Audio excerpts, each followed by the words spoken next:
How to master the art of minding your business.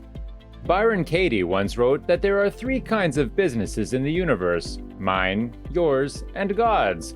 Everyone hates it when other people poke their nose into their business. That is not debatable. I'm actively looking for a person who will say that they are particularly pleased to have people poke their nose into their business. When you walk around with the weight of the world around your shoulder, you will not be able to focus on yourself.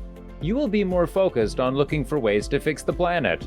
The world, in this case, could include your spouse or partner, politics, kids, co-workers, neighbors, your countrymen, and an endless barrage of causes of concern.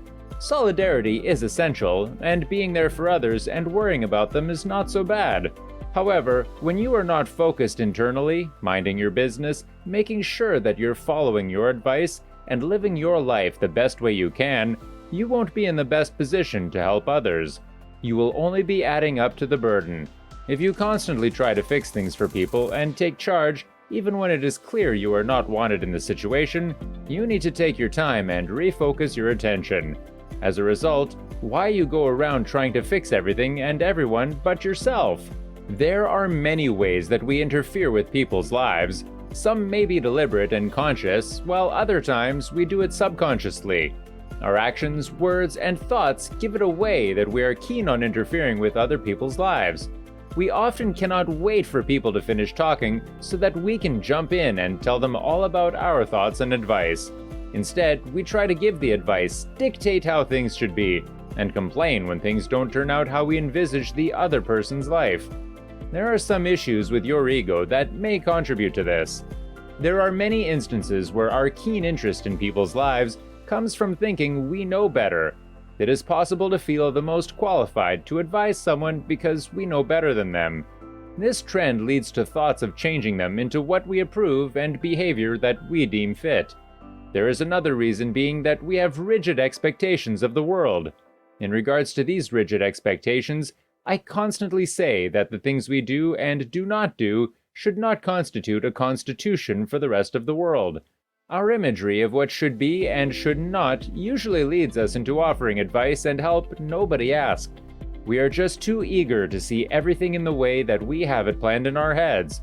Also, there are moments where we put a strict sense of responsibility on our heads. We feel guilty if we don't offer help to people or are not actively following up on the case. This sense of responsibility may well stem from not trusting people from taking care of their own business. It is the same issue of micromanaging people so that they produce the response needed. As a human being with social connections, knowing when to get involved in people's business or not becomes an art. There are scenarios where it is necessary to provide support or help, and there are other situations where you don't have to make it about yourself. For example, if you saw a person drowning or a cruise boat caught on fire, you are obliged to help. That is not an issue of minding your own business.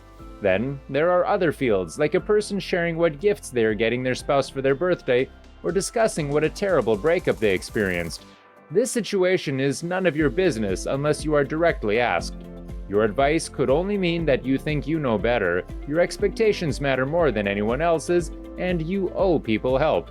Stop it! You are not being discreet about minding your business. The art of minding one's business should involve the following: using your intuition. The focus should always be on you and your own life.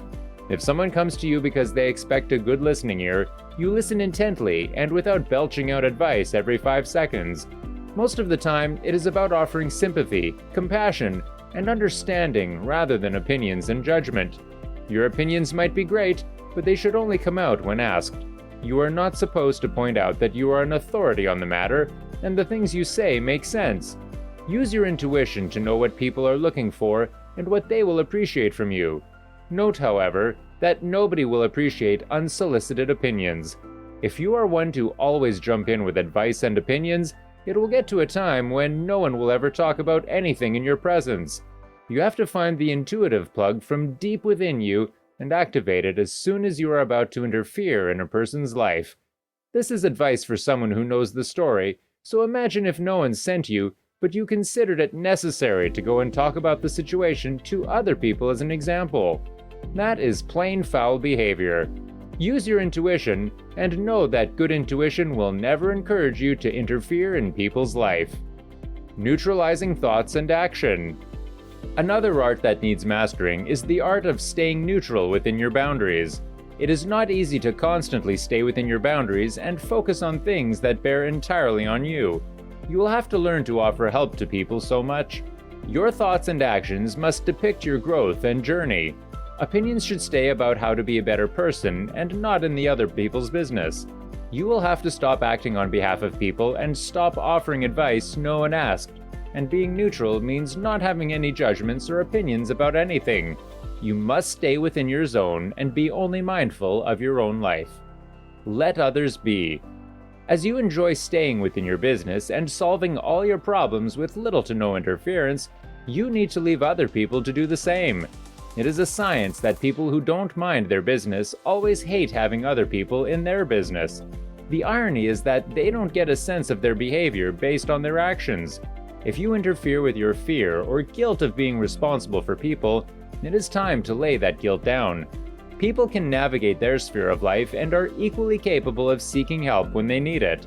Some signs may be cries for help, but these people should be left alone in real time to handle their business. There may be some little steps to follow to ensure that you entirely mind your business. First, do your best only to offer advice when asked. It is not the strangest thing to hit the earth that nobody asked for your advice. Let it go and focus on yourself. It would be best if you did not form any opinions while waiting to be asked either. Also, offer advice with no strings attached.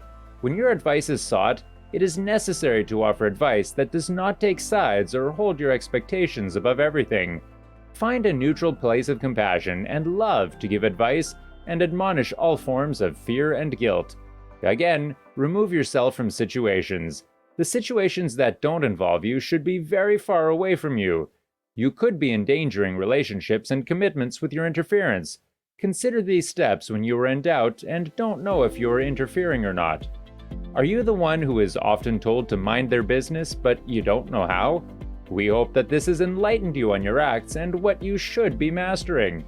If this will help another person, you can share it with them and quickly remove yourself from the situation. Now, go forth and mind the business that pays you.